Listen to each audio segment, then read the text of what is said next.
Hey guys, welcome back to the Archivist. My name is Ukla. Here we rip, learn, and forge, help you forge more keys, win more games, and have more fun. So today we are shooting our first deck review and breakdown of a deck. I figured I'd start off with a really fun deck, one that I've always enjoyed. Not my best, but definitely something I think we can learn some stuff from. So without further ado, let's go ahead and jump into it. So the deck we're going to be reviewing is Eater Kalita the Musclebound. This is a deck from Tokens of Change, a little bit of a newer set that I opened up about a year or so ago, and I've had a lot of fun with. I haven't won any tournaments with or anything crazy, but I have done some damage at my local group, and this deck has become a bit notorious for its lockout.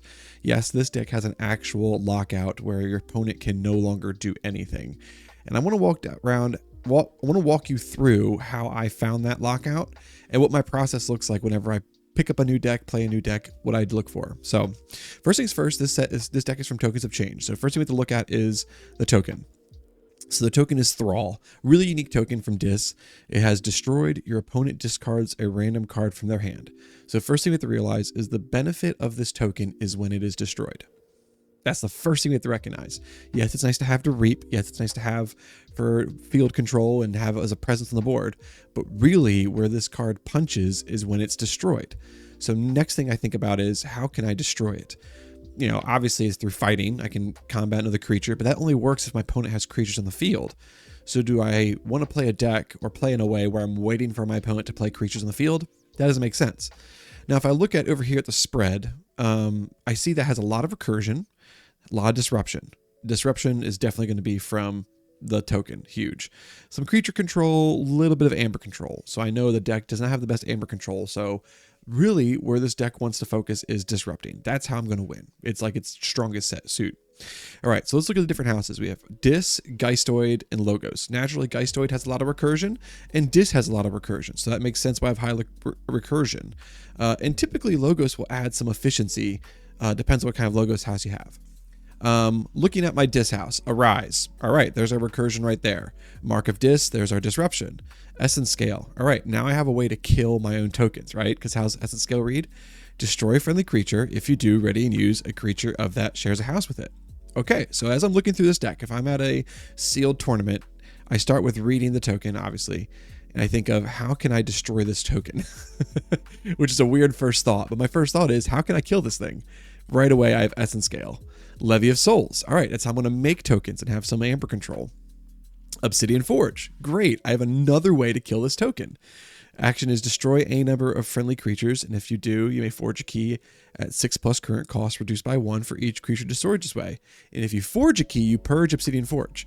Well, I don't really want to purge Obsidian Forge, probably until the last key, because the way this reads, I can just basically destroy a number of creatures I want, and if I don't forge a key, I can keep doing it, which is awesome. So I have a third way.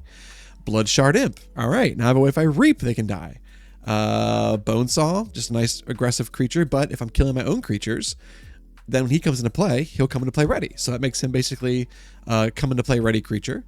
Edaromi, another way. Reap, destroy creature of the house with the most creatures in play. All right, so I have 1, 2, 3, 4 ways to kill this creature. 4 ways to kill it, just off of one house. Havoc, which Gate Warden and Havoc, which are going to be my token production. Cinder, which again, reap, destroy friendly creatures, that's number 5. And then the Forsaken, again, great token production. So right away, just looking at House Dis, I think the first thing I'm going to want to do is I'm going to want to make as many of these tokens as I can, and by using Essence Scale, Bloodshard Imp, and then the Forsaken, because this is where this engine runs, is on the Forsaken. The Forsaken reads, each time your opponent discards a card from their hand, make a token creature on your left flank. Okay, how does Thrall read? Your opponent discards a random card from their hand. There it is. That is the linchpin of this whole deck, right? I've just found a loop. I found a combo that I can rule of 6. How many cards can my opponent hold in their hand? 6, right? This is awesome. So now I'm like, okay, I want to get as many of these out. And do I have to have 6 tokens out? No, I could have 1. Let's say I'm playing Dis, I use an Arise to get my creatures back. I could easily get Cinder out, the Forsaken out. I could have Bloodshard Imp out. I could have my Levy of Souls, Obsidian Forge. Let's say I had a couple of these. Let's just say it was just Forsaken, Cinder, and Blood Shard. Just those 3 creatures I had, right? And then I did maybe a Gate Warden, or I had a token out, right? From that point, with those 3 cards, I could make my opponent discard 4 cards. Just off of that. I would reap once, token would die. I would reap with I could Obsidian Forge, token would die. I could Levy of Souls, token to die. Then I could reap with that token would die. Right? If I wanted to reap with another creature, it would die, but I could reap with Cinder. Or I would have to reap a Bloodshard Imp, kill Bloodshard Imp, then reap with Cinder, and then I could kill another token. So I have a way to make my opponent discard their whole hand right here, which is awesome. All right, next we're going to look at Geistoid. Pretty straightforward stuff. We got Bump in the Night, some board control, Energy Vampirism, some field control, Amber control, more Amber control, fill up the discard pile, Haunting Deck, Purging, great, Looping Dirge, more token production, Boiler, field control, Dark Lamp, Amber control, Echo Fly, some recursion so I can get back my Arise would be the main thing I want to get, because Arise is going to let me get my Dis House back out, which is clearly the engine in this thing. I mean, 42 SAS House Dis. That's like double all of these. So Dis is where it's at for this deck. So I'm basically going to be using these decks, these Howler Houses, to set up Dis. Like, that's what I'm trying to do. I have Persephone, which can help me my key costs go down. Shades, which synergizes with Persephone.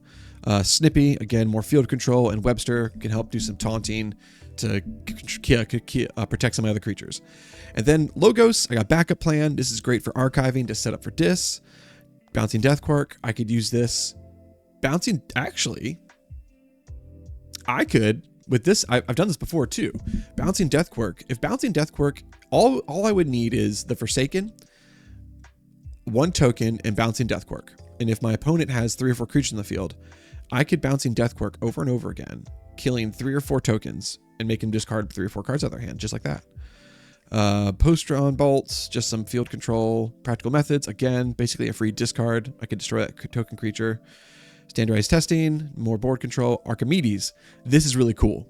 If I get Archimedes out next to the token creatures I'm making, I then can archive everything I'm destroying. You see the synergy lined up? So if my field was token with an Archimedes, and then I did a bunch of, I just started taking out those tokens one by one. Every token that dies goes into my archives that I can play, which is just amazing. Some Titan Engineers for some more Amber control, and Titan Librarians for more archiving. So Logos, just like Logos does, Logos wants to archive a lot. Backup Plan, Archimedes, Eddie, Titan Librarians, a lot of ways to archive here. So we want to archive to set up for Musclebound, your Musclebound Kalita. So how does this deck play? Breaking this deck down. And maybe the next thing I'll do is I'll shoot a video playing this deck and showing it to you. What this deck wants to do is it wants to get Dis out and then just cause your opponent to discard as much as you can, solving problems before they even happen. It's pretty amazing. When the lockout happens with this deck, it is brutal. I've gotten it I've played this deck in person probably about 20 times. I've gotten the lockout about 8 times. So 8 times I've played this deck. Just in person, I've locked out. Online, probably about 7 or 8 times as well online. So I'd say it's about 30% chance I can get the lockout on this. And once the lockout happens, essentially what happens is your opponent has no cards on the field. They have no creatures.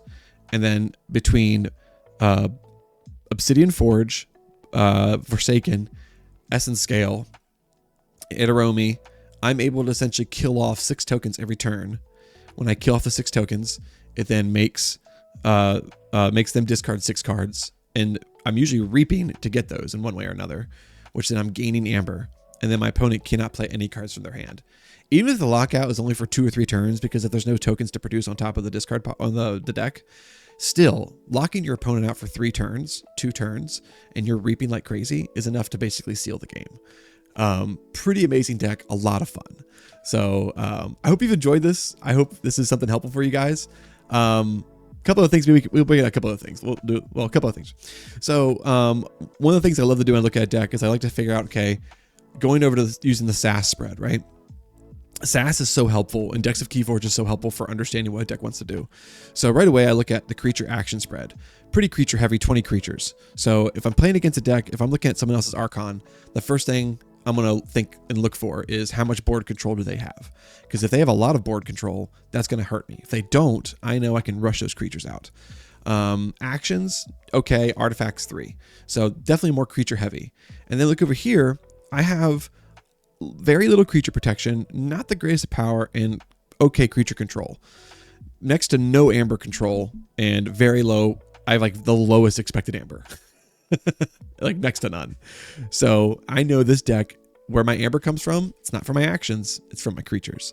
So I need to utilize my creatures to get my amber. And if you don't even recognize that when you first play a deck, you're going to hate your deck. You're like, there's no amber coming out. Well, yeah, your amber has to come from your creatures. You have to understand what the deck wants to do. So if you have low amber production or expected amber, you have to lean on where the amber is coming from. And then that can synergize with what the deck wants to do. So my deck, this one has low amber production, but it wants to make a lot of tokens and kill the tokens. So where's my amber come from? It comes from reaping my tokens and killing them with Bloodshard Imp. If I just think of those two things, and then it also punishes my opponent for reaping, because if he reaps, his creatures die, which add no benefit. My creatures do get a benefit from dying. So right away, I can see that I want my tokens to die to make them discard more cards, and I gain amber, while they're hesitant to reap. So now that's one of the ways I can control amber, even though I have low amber control. Other thing we can look at is the recursion, obviously a big one. Lots of recursion with Geistoid and Dis, Arise being the biggest one. So I have to watch out for Arise being turned into a token. If I do, that really messes me up. That's why it's nice to have Archimedes on the field, because if something does get tokenized and Archimedes is on there, I can then archive it. So all in all, it's a fun deck to play. It's pretty effective in a lot of ways, lots of fun. And if you guys are enjoying this, I'll shoot a video breaking down me playing this deck and you can see it in action. So, all right, thanks for watching. Hope you enjoyed, and we'll see you on the next one.